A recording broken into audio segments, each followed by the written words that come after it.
Welcome back to the Autoblog podcast. I'm Greg Migliore. We have an enormous show for you today. I'm super psyched. Quick preview: Tundra, Cadillac CT5 Blackwing, a Polaris Slingshot, Rivian R1t. We're going to spend your money. We have a mailbag question, plus news involving the Ford Maverick fuel economy and a 1,000 horsepower crate engine. If that's not enough to stick around for, I don't know what is. Let's bring in Consumer Editor Jeremy Korzeniewski, who's wearing a Upper Peninsula hat.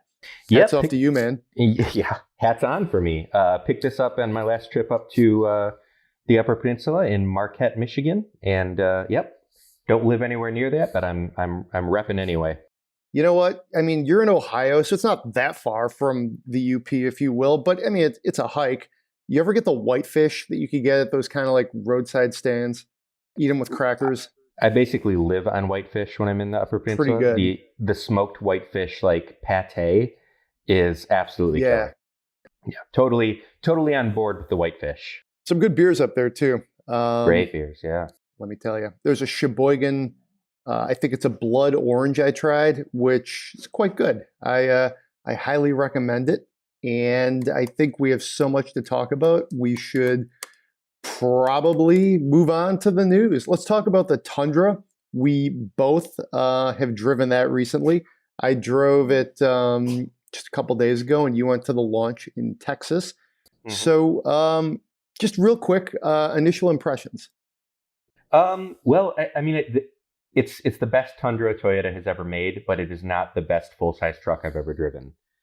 That kind of sums it up. I think they did a great thing going with the coil spring rear suspension. I think that's probably the number one improvement, in my opinion. Well, the number one hard metal improvement.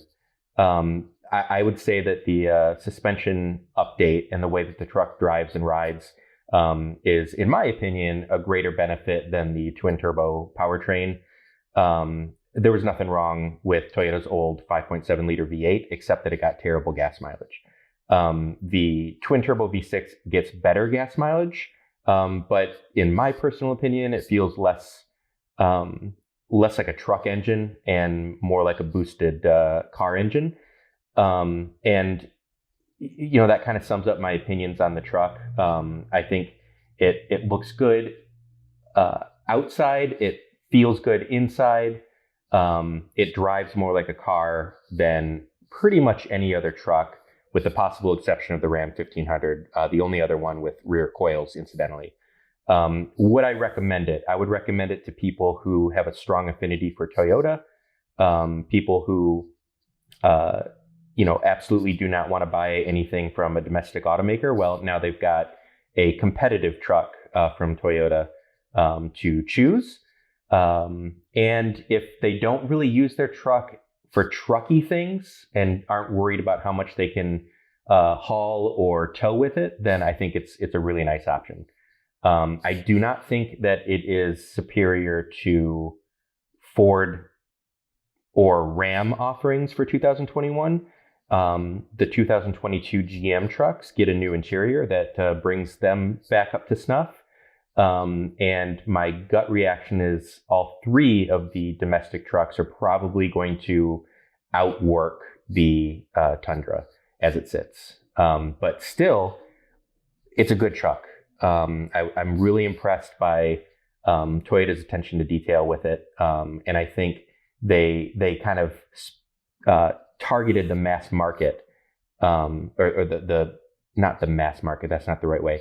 They targeted like the heart of the truck market is a better way. They're not like going for every powertrain option like the Detroit trucks do. They're not going for max towing ratings. They're not going for, we can pull more, we can haul more. They're not really going for class leading figures. They're just making, I think, the best truck available to Toyota truck buyers.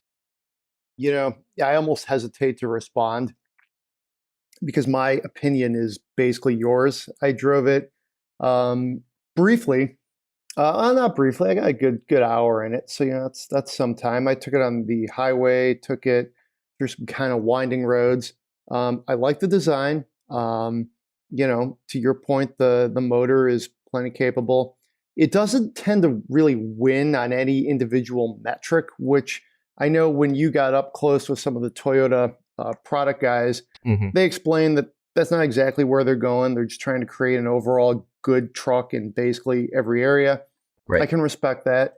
I mean, I would say this. You and I are about the same age, and I think you remember when like the Tundra, like the headlines were like the Tundra comes for Detroit. 20-some years later, that has not proven to be true.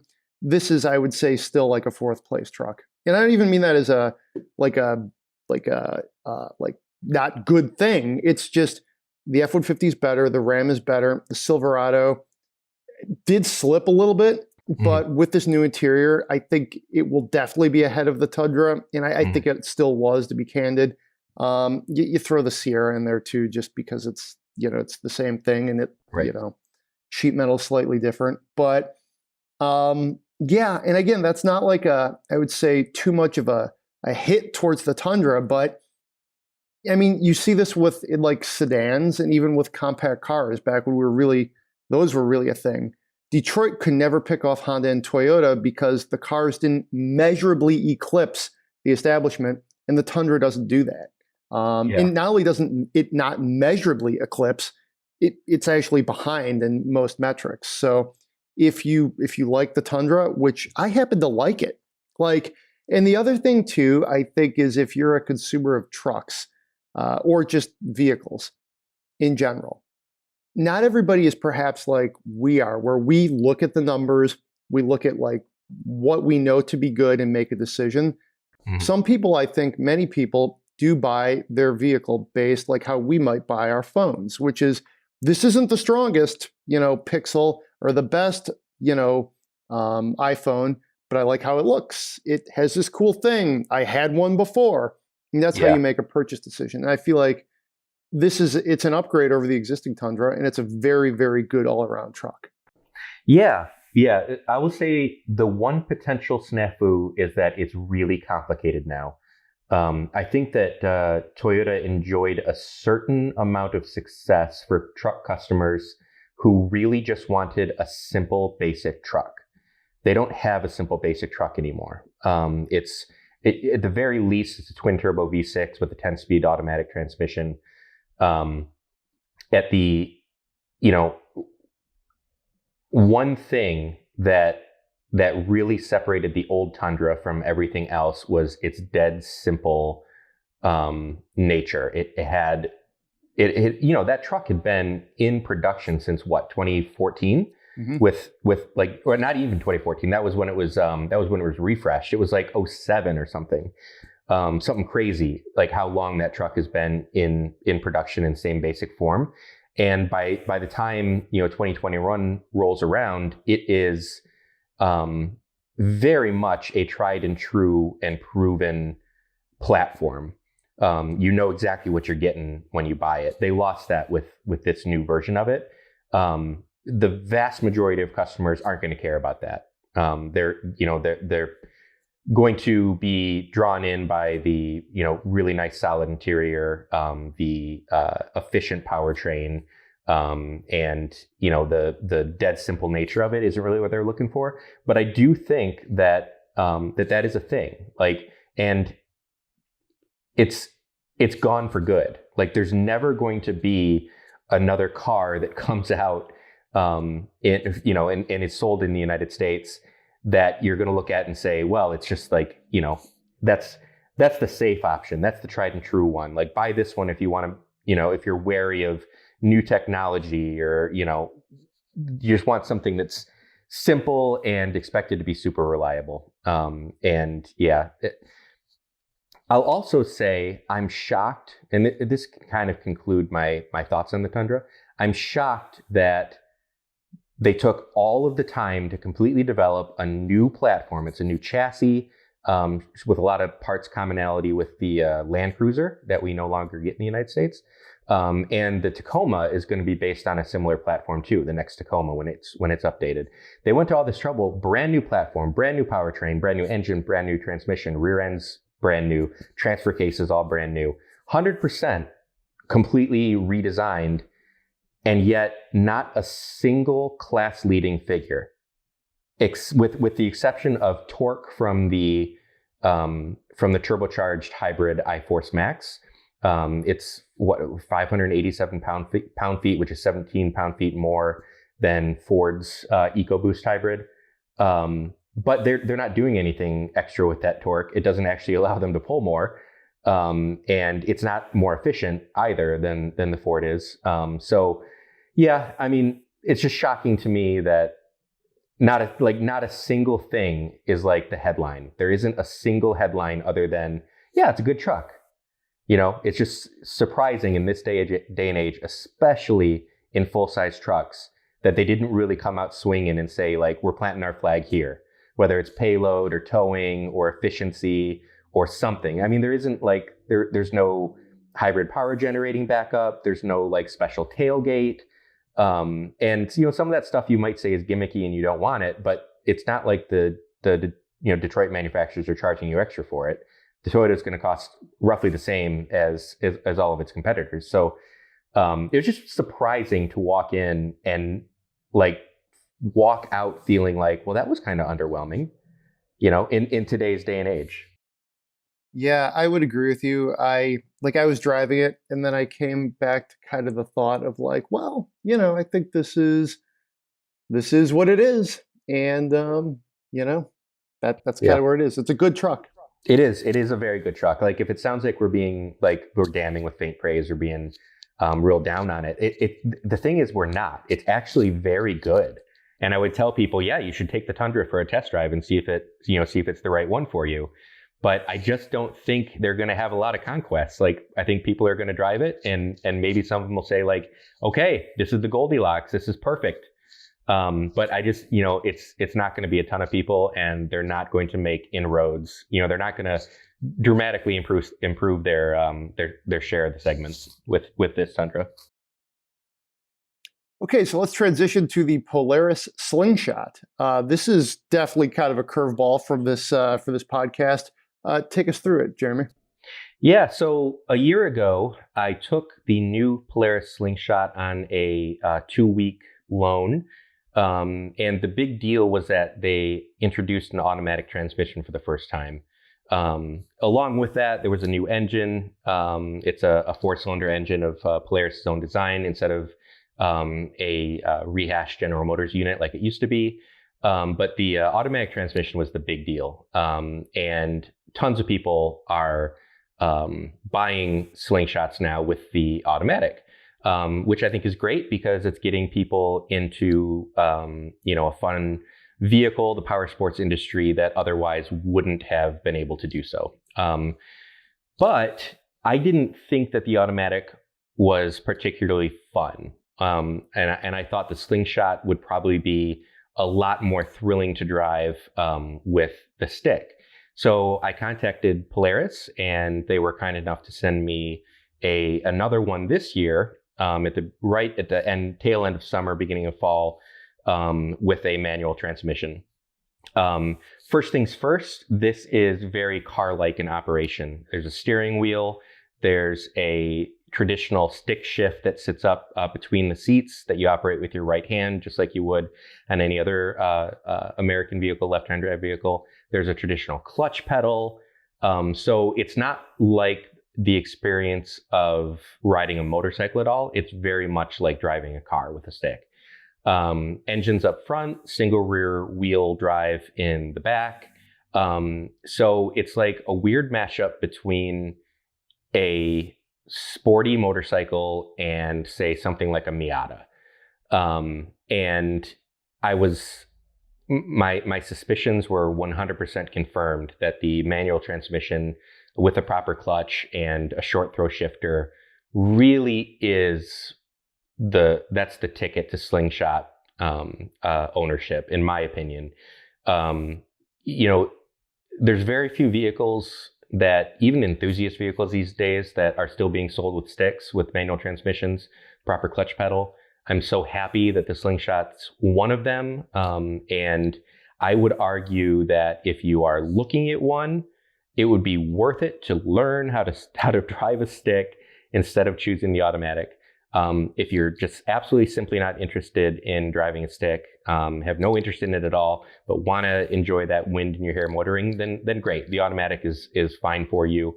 But I mean, really, try the stick. It transforms the Slingshot from like a fun vehicle into a thrilling vehicle.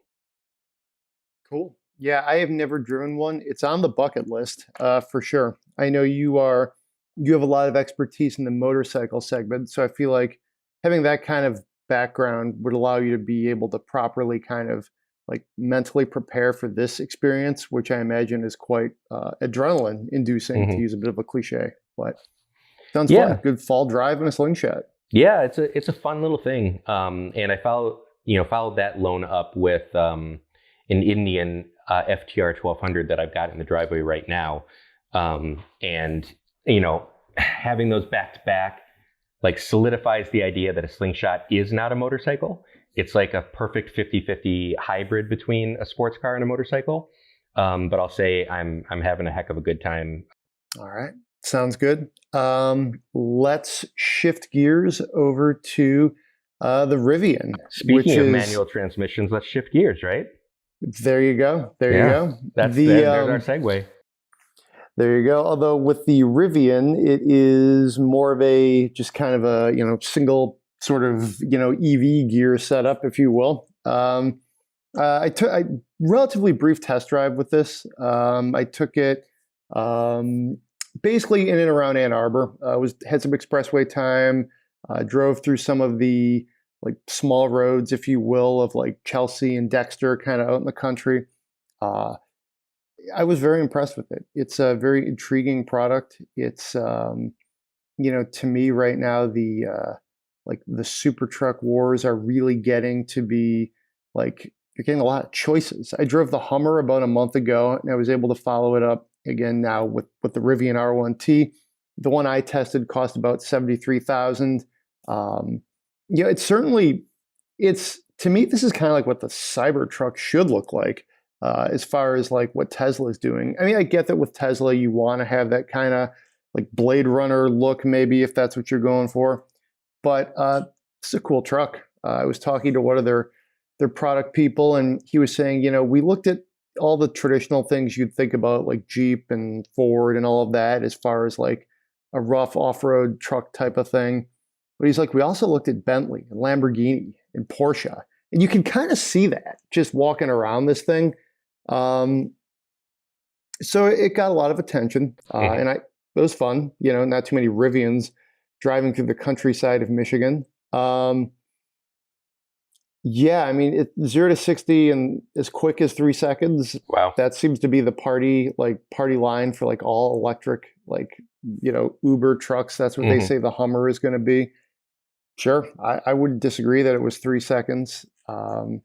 It's very quick. It's pretty well sorted. There's like several different driving modes. I was in one that I believe is called all purpose. So it's just generally like normal or comfortable setting, if you will. There's a fair amount of ride height too. Like it can really travel from being up to be like, if you're doing some off-roading, serious off-roading, to get down, and it's almost like a sport truck, which is kind of neat, I think.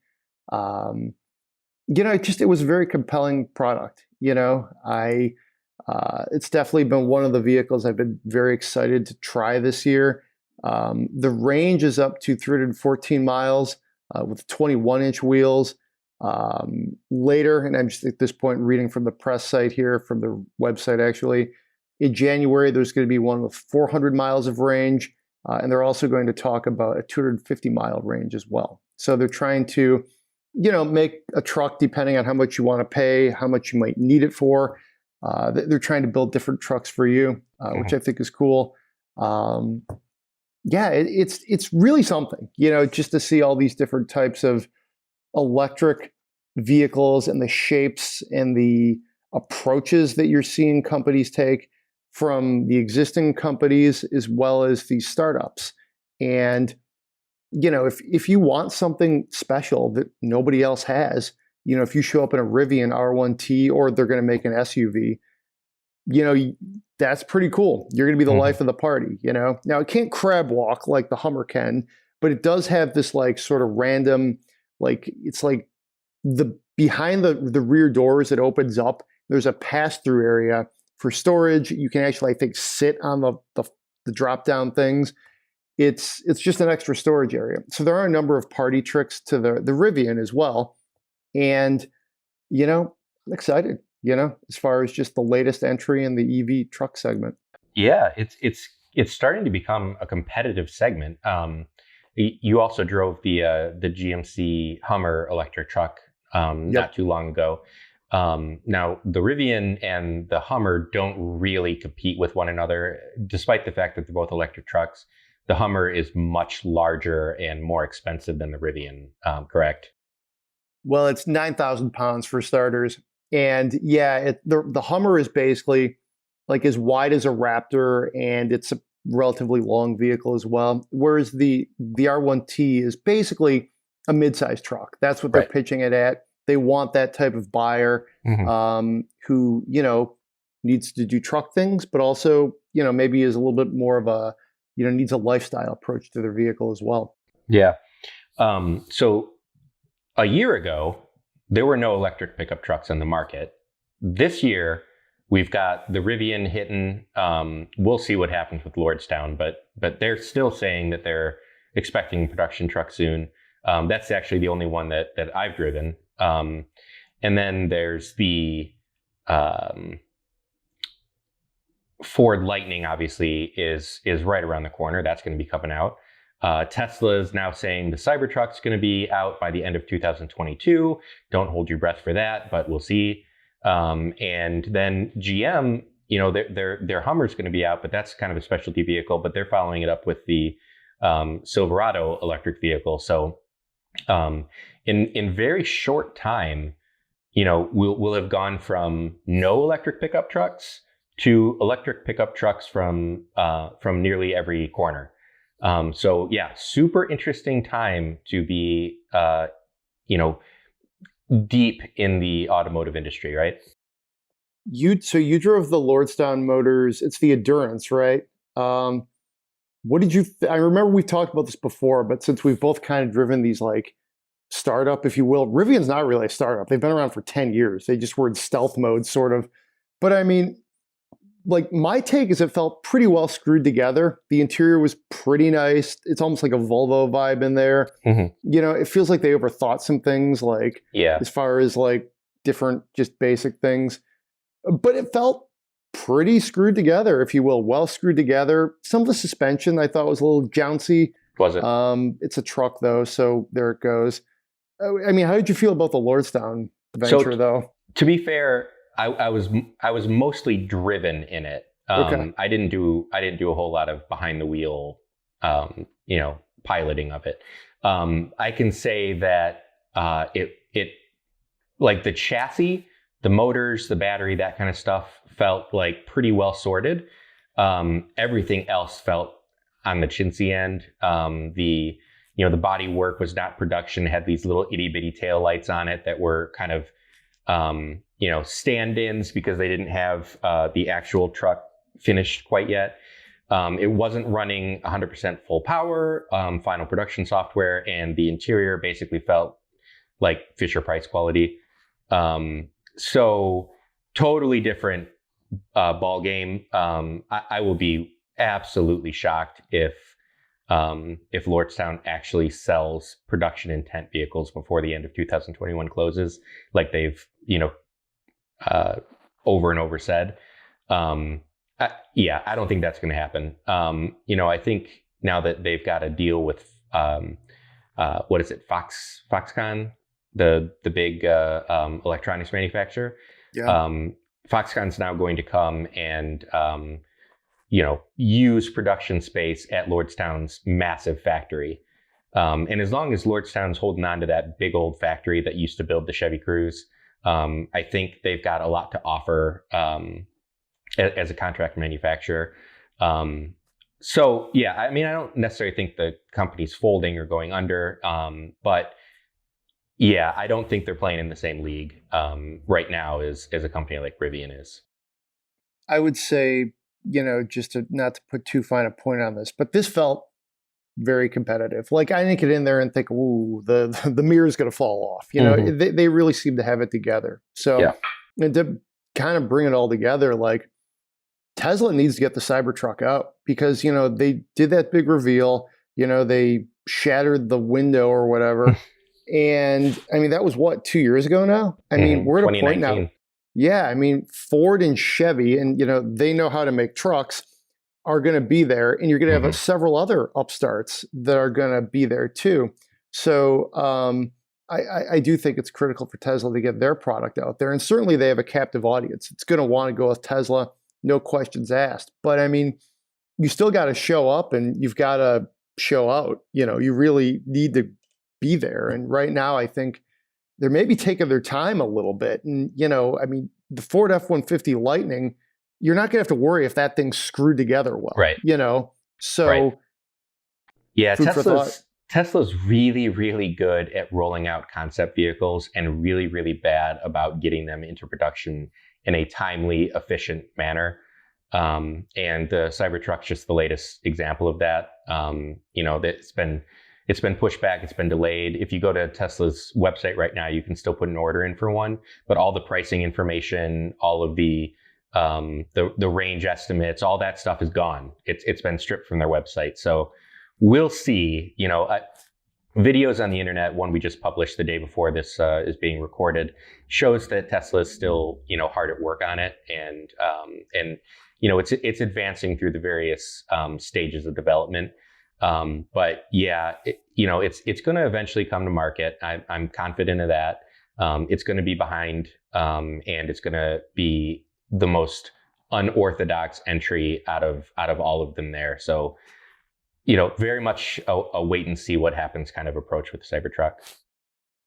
So right after the Rivian, I drove that, or right before the Rivian, I should say, I drove the Rivian first thing in the morning. Great way to wake up, if you will, very early. The night before, I drove the Cadillac CT5 Blackwing. So it was sort of like, it was very almost like serendipitous. You know, you drive this high-powered Cadillac V8 rear-wheel drive muscle sedan as the day is ending. And then you start the day with an electric truck from this new company that didn't exist like more than 10 years ago. So just an interesting moment in time. I was also actually thinking driving them in October where the days get almost like equal in shape and you have long shadows. Like just October is a transitional month. And I feel like we're at a transitional time in the car industry. That being said, there are mostly internal combustion engines out there. Most of them aren't supercharged 6.2 liter V8 with over 660 horsepower, but that's okay.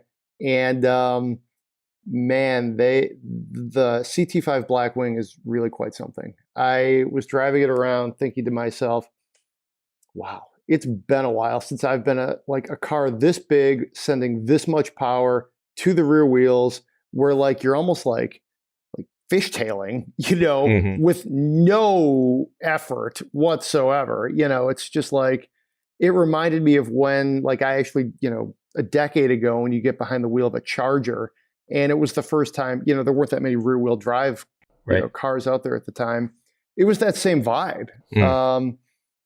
And it's, you know, it's the highest, I think, evolution of the V8, the V8 muscle sedan. I think it's a brilliant Cadillac. I think it's a very niche product. I think a little bit of perspective here. No matter how many electric cars are out, like come out in the next couple of years, we're still going to be driving internal combustion engines mostly for the next decade. Some people aren't going to be able to afford them. For some people, it's not going to be there. Some people just aren't going to want them. So now, does that mean you're going to be driving a V8 Cadillac? Probably not either. But my point being is there is a place for a car like this on the market, and probably for quite some time. This is an instant collector, though, I think. Yeah, it's the end of an era. And I think throughout the remainder of this podcast, I think it's going to be a recurring theme that as one era ends, a new era begins. And I think, you know, I touched on this in an opinion piece a month ago, maybe a month and a half ago, I don't know, where, like, you know, now is the time to go out and buy that gas-powered car that you've always dreamed of, because you're not going to have the option for a whole lot longer. Yes, there's still going to be a lot of gasoline-powered vehicles, but not ones like a CT5 Blackwing.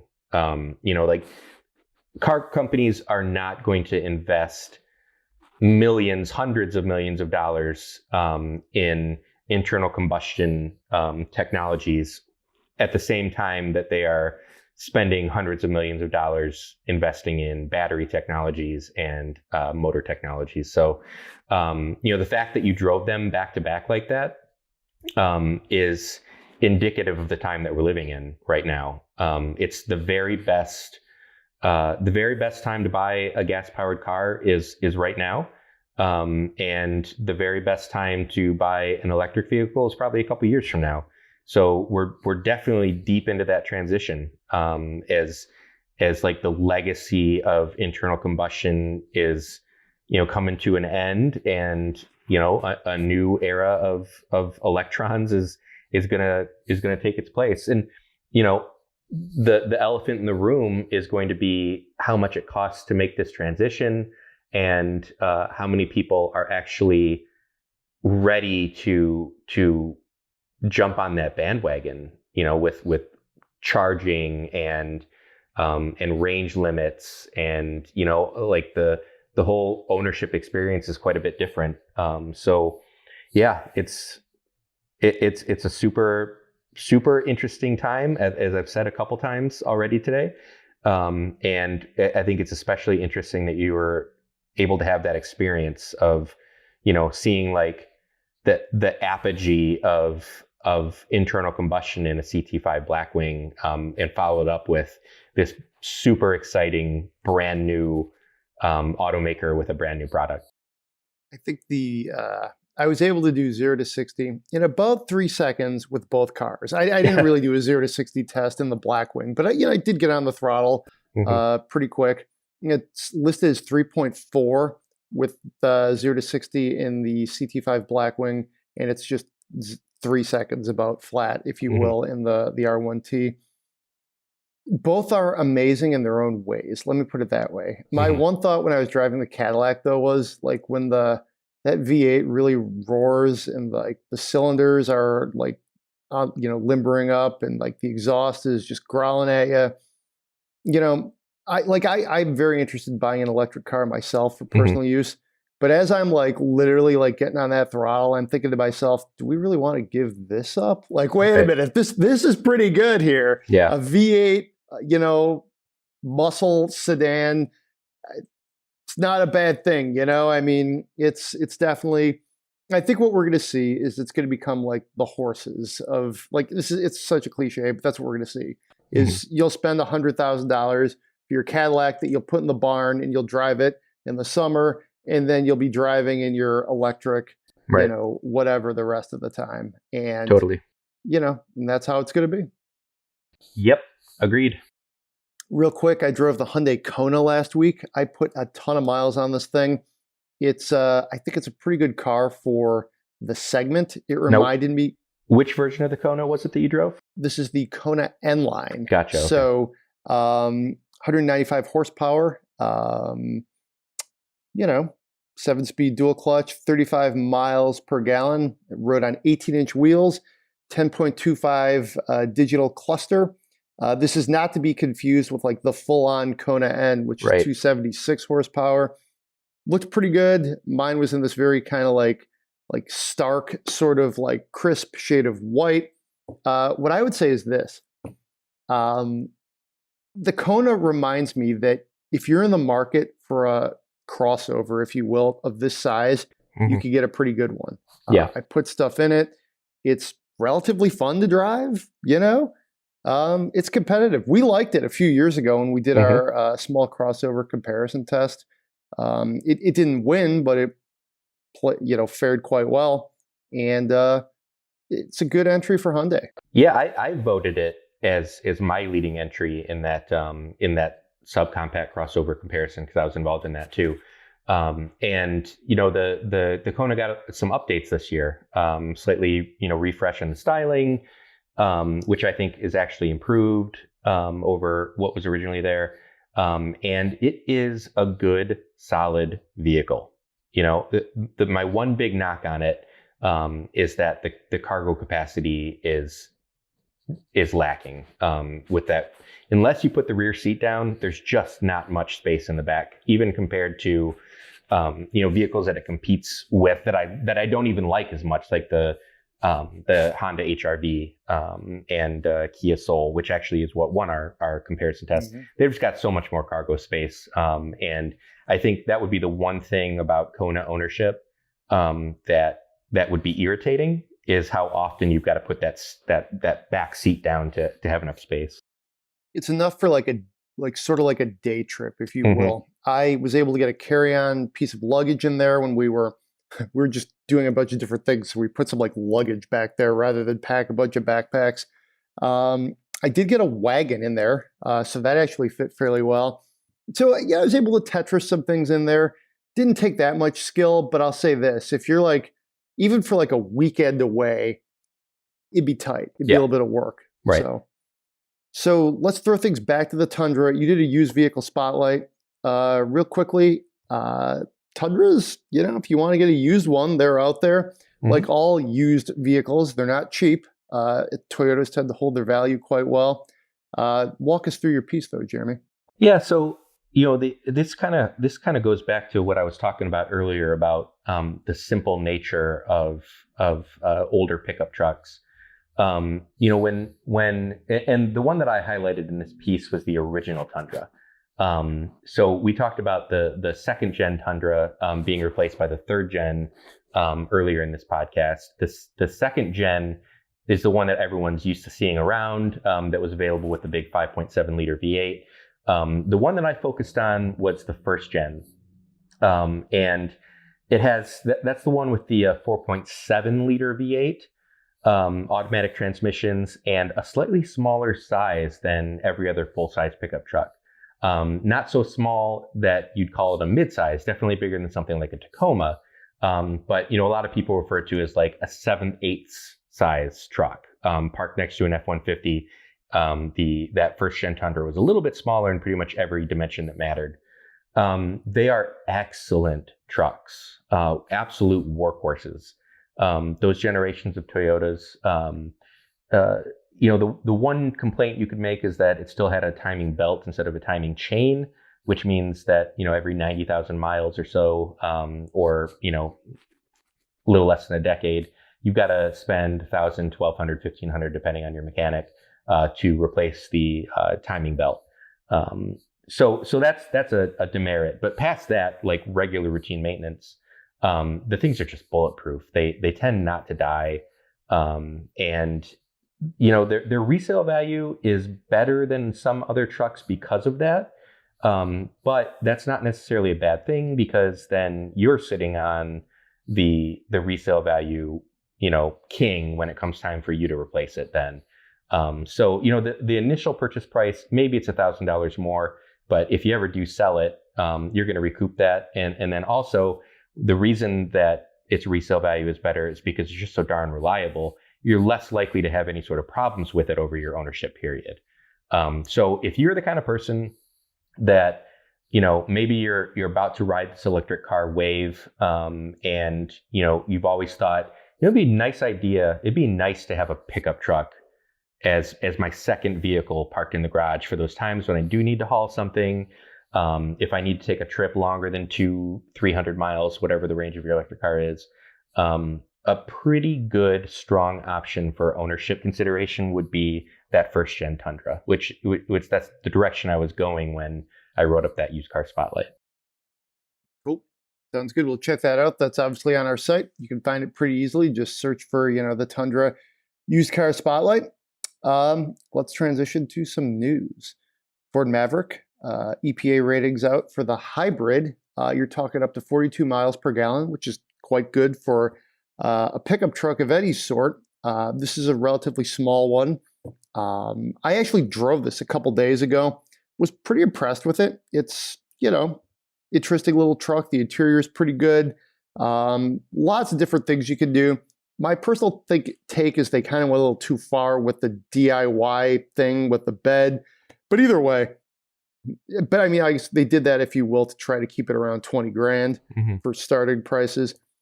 I don't know how many people are going to use a 2x4 to build their own bike rack. I digress. Very solid fuel economy numbers. And I think really that's, for the hybrid, that's what's going to be the Maverick's calling card. Mhm. Yeah, I think, and not just its calling card, but also I think it's potentially one of its biggest reasons for consideration by shoppers are its dollars per utility ratio. The big headline figure is 42 miles per gallon in the city, but 33 on the highway and 37 combined is really darn good. And that's 510 miles of range at 37 miles with 13.8 gallon tank. The amount of utility you're getting for, your between $20,000 and $30,000 truck is, I mean, off the charts. It's a efficient daily driver, a solid commuter, and with the truck bed and back and the 4-door shape, it's also, very useful. It's a useful shape, a useful design, and I mean, I imagine they're going to sell the crap out of these things. Yeah, I think these are going to be, this and the Hyundai Santa Cruz are two very, I think going to be very sought after trucks, especially at the bottom part of the truck market. And they're both interesting to look at in their own way, Yeah. So, we'll see. I like I said, when we look at our next comparison, we were doing compact crossovers. I think we've got some cooler things to work with now in the last couple of years. The market's changed, Maverick versus Santa Cruz, Bronco versus Wrangler versus 4Runner versus Defender. Yeah, totally. We got some things to talk about, I think. Absolutely. So what about this 1,000 horsepower crate engine? This is from Chevy. Heck yeah. Yeah, I mean, we were talking earlier, we were foreshadowing a little bit, this transitionary period between, from the gasoline age to the electric age. Well, here's a relic. Here's something that, I'd be shocked if we ever see something like a 1,000 horsepower crate engine from a mainstream automaker ever again.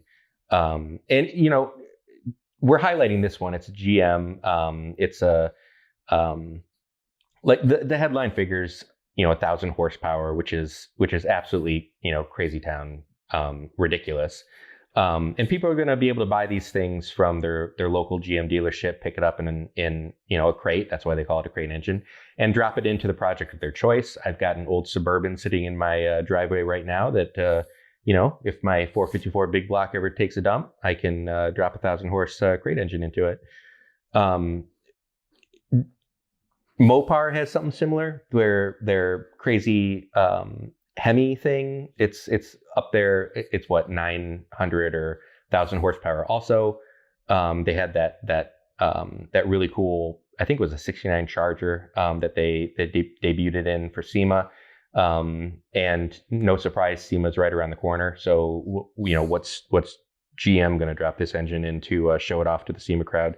But yeah, it's crazy that we just went off of a segment talking about a 42 mile per gallon highway rating on Ford's latest pickup truck, and we're moving directly into a absolutely ridiculous GM V8 engine that makes 1,000 horsepower that literally anyone with some money in their pocket or a bank account can go buy. The golden age of performance is what we're living in right now. 10.3 liters, that's 632 cubic feet. Good grief, man. If you put this in your Suburban, I mean, I want to meet you for a coffee or a beer and just look at how this monster of an engine would be in there. That being said, we've mentioned on the podcast, I've got a 73 Chevelle out in a barn somewhere. Hey, there's a humble 350 V8 in there. Maybe this is my answer, right? Yeah, and to kind of complete the circle, GM is also doing crate electric motors.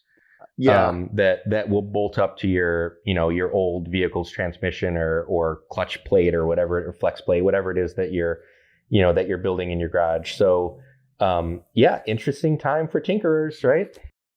I can't wait to see what cars if they show these in cars at SEMA, which is coming up the first week in November. Usually they do something very interesting. They'll put the electric motor in something like they did put it in the 73 Chevelle Laguna one year. They've done it in a bunch of other things.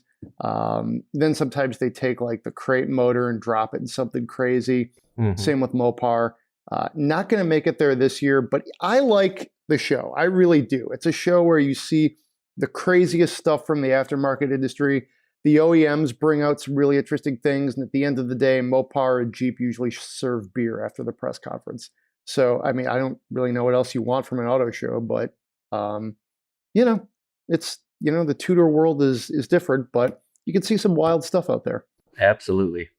Yep. So how about, let's just keep, going back and forth here. Go back to the Stellantis battery deal. Right. You were running the show earlier one morning when this came across the wire. What's going on there?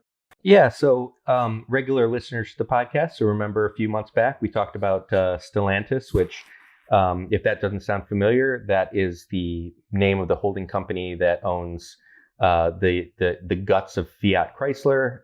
So, Dodge, Jeep, Ram, Chrysler, Fiat, Alfa Romeo, et cetera, et cetera, et cetera. So they announced a plan several months back because everyone is getting on this bandwagon of having EV days where they say exactly what they're going to do over the next, say, 5 years. And they do it because the stock market likes them to do it, and people who are investing need to be reminded that, hey, we're not going to fall behind in electric technology, and that's what Stellantis is trying to do. The big question: they announced things like electric Dodge muscle cars, electric Jeeps, electric Alfa Romeos, Maseratis, everything that you can imagine.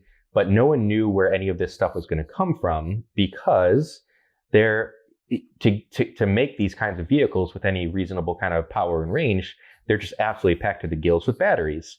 Well, Stellantis has no batteries. They have some deals with the likes of LG for like their Pacifica hybrids, but those are relatively small battery packs and sold in relatively small numbers. If they're actually going to make a dent in EV sales, they're going to have to get their hands on just loads and loads of batteries. That's going to mean factories. So back-to-back days, news came down that Stellantis is partnering with major battery manufacturers. The two that have been announced or pre-announced are joint ventures with LG, which is the company that provides already the batteries for the Pacifica hybrid. And the other one is Samsung. Everyone knows Samsung is a company. They are a very large battery producer as well. And both of these are tried and true brands. I maybe say under my breath that LG has had some issues with Hyundai and with Chevy providing batteries for the Kona hybrid, the Konas and the Bolts. They haven't been exactly free from fires, which is exactly what you don't want to hear. But they're a huge battery supplier, both of them out of South Korea, and Stellantis is entering joint ventures where they'll build very large battery factories. Some people are referring to them as gigafactories that will supply the North American market with batteries for vehicles under the Stellantis brand. All right, so let's go back to internal combustion engines. Honda Civic Si, enthusiast favorite, turbo 4, we're looking at 200 horsepower. Of course, you get a 6-speed manual. It's just kind of completing the latest generation of the Civic lineup. I've always liked the Civic Si. For me, this is more like the car versus Type R or something a little bit crazier. And those Honda manuals, they are just silky. So this to me looks like everything I'm looking for from the new Civic Si. My only complaint, and I'm always talking about design on the podcast, I feel like the Civic, just in general, this generation, isn't quite as good looking as it was before. It's a little bit more toned down. Yeah. But otherwise, the last couple Civics have been, sorry to cut you off, the last couple Civics have kind of been avant-garde. They were like, they went to that really sleek, low-slung look, and it's something like 2008 or 9. And then the most recent one kind of got chunky and blocky, but still very different and like I said, a little bit avant-garde. Whereas this one is, it's like tell someone to draw a sedan on, with a Sharpie on the back of a napkin, and they just drew you a new Civic. Discounting that, it looks like it's going to be everything that a automotive enthusiast would want in a daily driven car, as long as that automotive enthusiast is okay with the manual, because as Greg said, 6-speed manual is standard. Not only is it standard, it's the only option. You cannot get an automatic in the Civic Si, which kudos to Honda for that. Yeah, I think that kind of puts a nice bow on it, actually. That's a good way to, really cater to your enthusiast base, and it's fine with me. Right. Tesla made money again, second straight quarter. Yep. Kind of shocking in some ways that they're putting together this much stability. It's almost becoming blasé. What I think is interesting with Tesla is, we're kind of like hitting them on like, when's the Cybertruck going to get here? But they are putting up some solid financials consistently. Mm-hmm. So, that's a good side of stability for Tesla.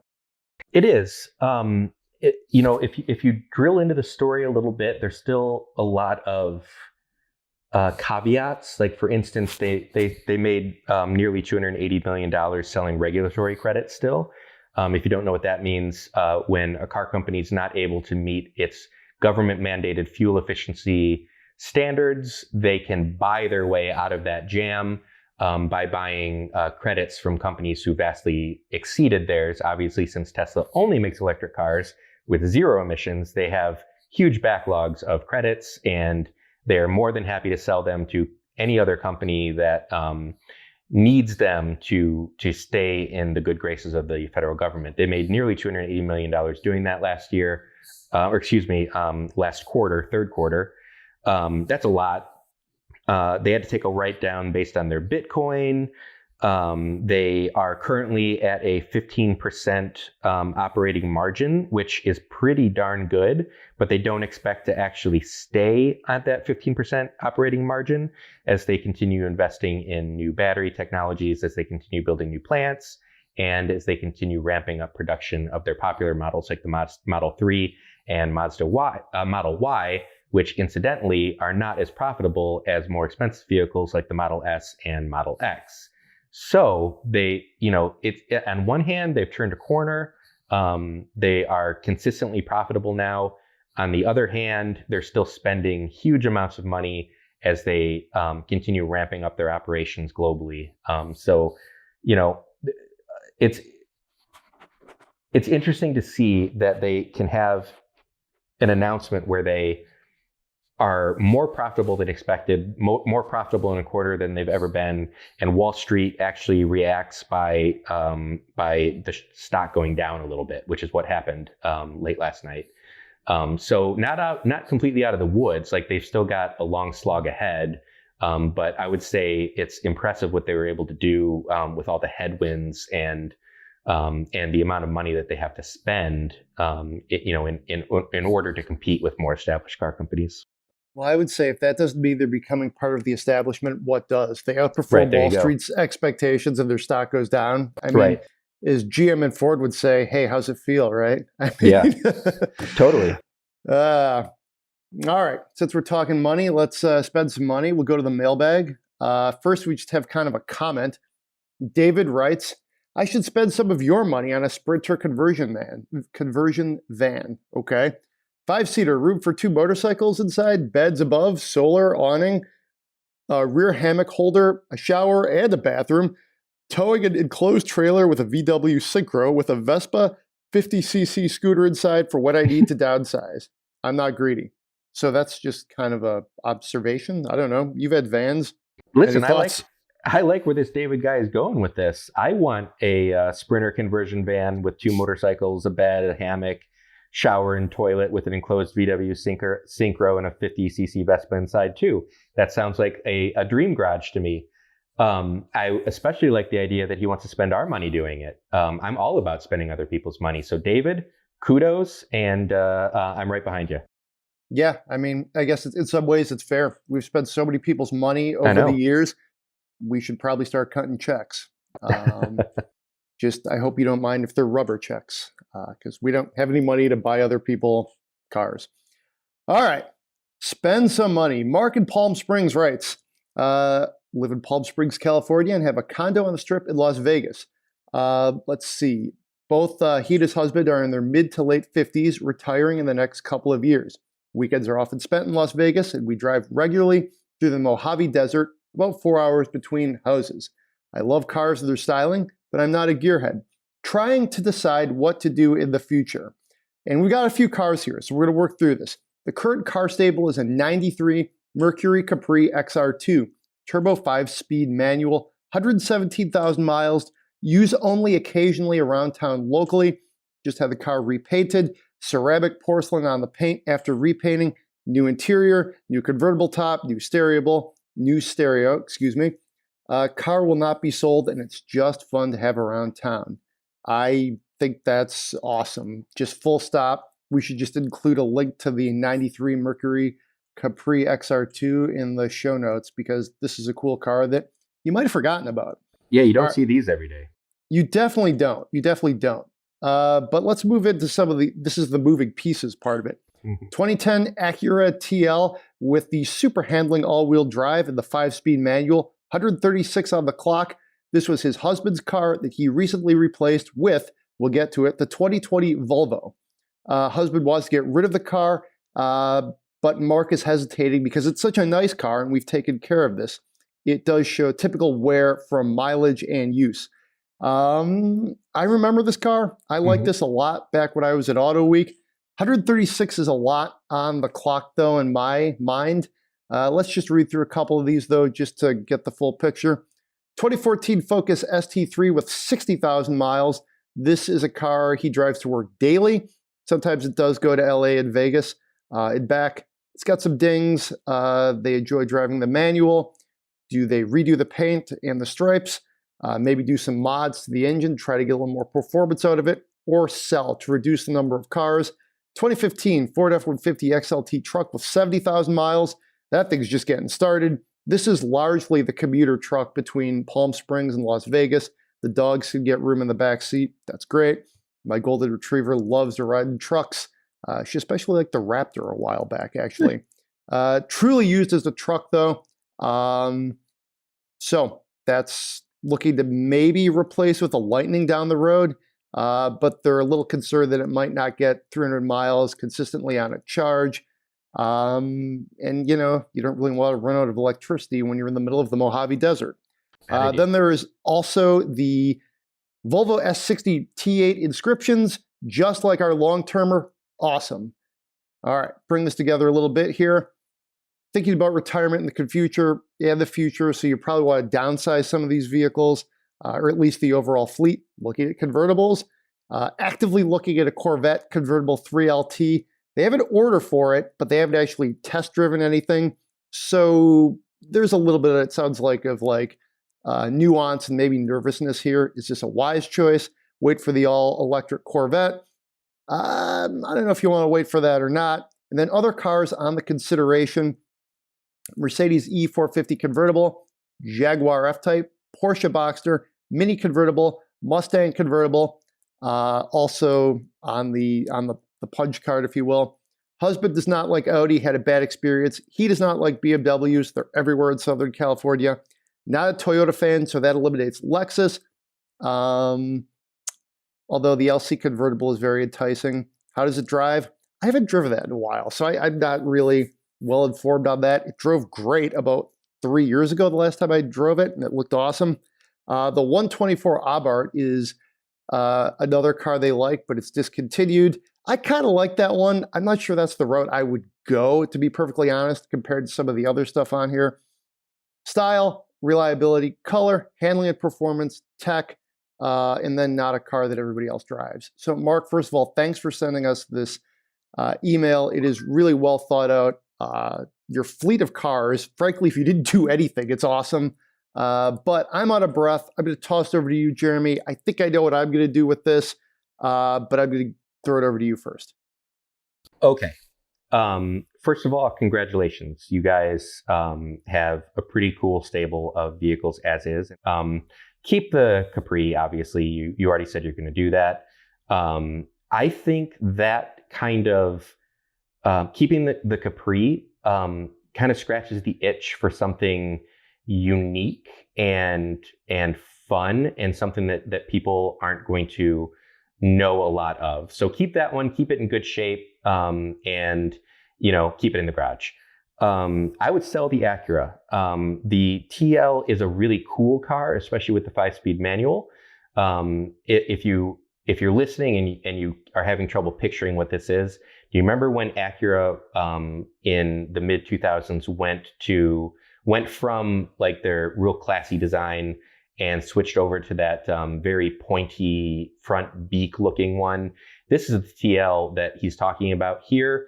It was available with the 3.5 liter V6 and a 5-speed manual, or excuse me, 5-speed manual transmission, and all-wheel drive. It was a really cool car back then. I wouldn't keep it. I don't think you have a reason for it, especially because you have that brand new Volvo. I like the fact that you kept it in good shape, but that just means you're going to recoup your as much of your investment as possible. When it comes time to sell it, used car prices are up.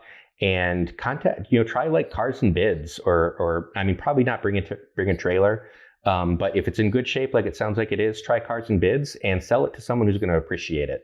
That's what I would do with that. I'd keep the Focus ST. That kind of scratches that itch of a daily driver that has the manual transmission, which is another reason why I think you probably don't need the Acura anymore. I don't see a reason to get rid of a 2015 F-150 XLT that you already have in drive. I would hold off on the electric truck for now until you find out exactly what is up with the Lightning and if it will meet your needs. My gut tells me, and all of my research tells me, is that Ford is underestimating on purpose the total capability of its battery packs.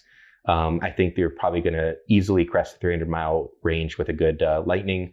But I would wait until maybe second, third year after the initial demand dies down a little bit, and then place your order on that. And by that time, you'll probably be ready to replace your 2015 F-150. Keep the Volvo S60 T8. Great car, absolutely great car. You just bought it. It's 2020. Your husband's daily driver. Awesome. So you'll drive your Focus ST mostly. He'll drive the Volvo. As far as what to do in the future, well, you've kept your Capri, so that's cool. You've gotten rid of the Acura. So I'm thinking if my choice is between a Corvette convertible or the Lexus LC convertible that you said, even though you don't love the Lexus brand, that you might actually consider, I'd go all in on the Lexus LC convertible as my, future retirement splurge car to enjoy and hang out and drive. I love the LC. I have not driven the convertible. I have driven the hardtop.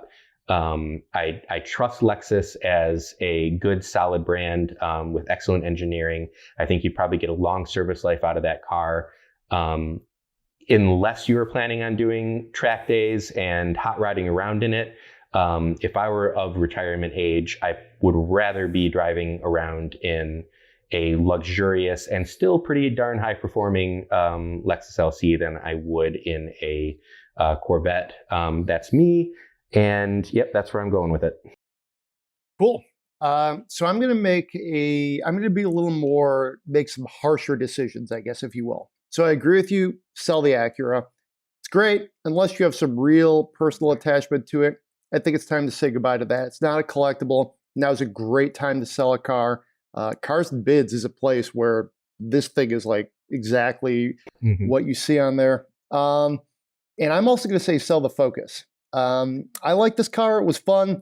It's, there's definitely, it was good for what it was, but I feel like you've got some other things. Even though it is the ST, there's other things out there that I think maybe you might want to go for. And this just sort of declutters, if you will. Keep the Capri, definitely keep the truck. Because again, I think the Lightning probably will at some point meet your needs. But no need to jump into that now. I would keep the F-150. It's only a 15. I mean, that thing's just getting started. You might as well keep that. You've got the Volvo. So now you're down 2 cars. So you've got some, like, I'd say bandwidth to go try some new things. I would go ahead and get the Corvette. I think that is, it's a mid-engine Corvette. So easy enough. I think that's going to really scratch a lot of just like, it's going to be everything you want. It's the mid-engine Corvette. I don't think getting that car will give you any regrets, I think that's just a very, it is what it is. It's going to be fun. We haven't really pinned down timing on when an electric or Corvette hybrid is going to come out. I don't know, maybe ask the president. I mean, literally GM isn't saying anything on it, but it seems like every time Biden tours a GM plant, he makes a joke about the electric Corvette, which we love. So I don't know about that one.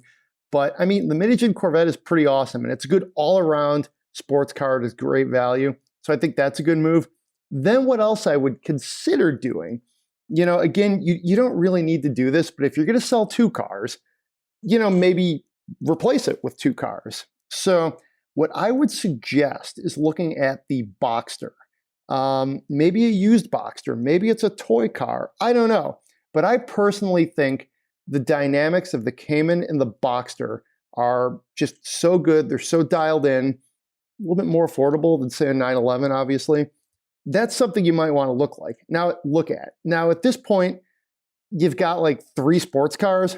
Maybe that's a bit much. I'll admit my logic is it's a little more like precise and like in some ways cutthroat and ruthless than Jeremy is, because he's only saying sell 1 car. Mm-hmm. I'm saying sell 2.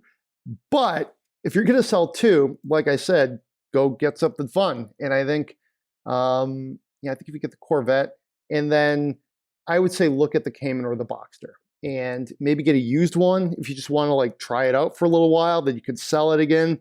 I would do Corvette just for the overall, like, also, hey, you're going to retire. You might as well get like the new mid-engine Corvette.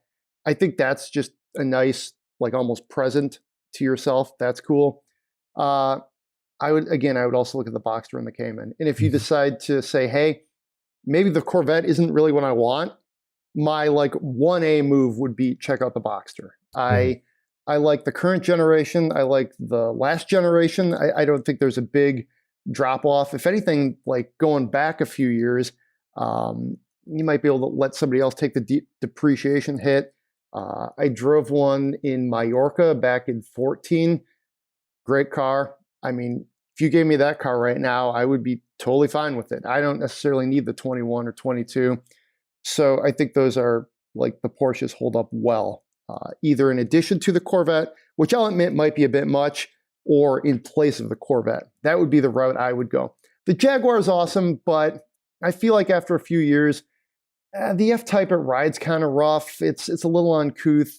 I mean, it's a beautiful car, but I don't know. I'm not sure I'd want to own one for very long.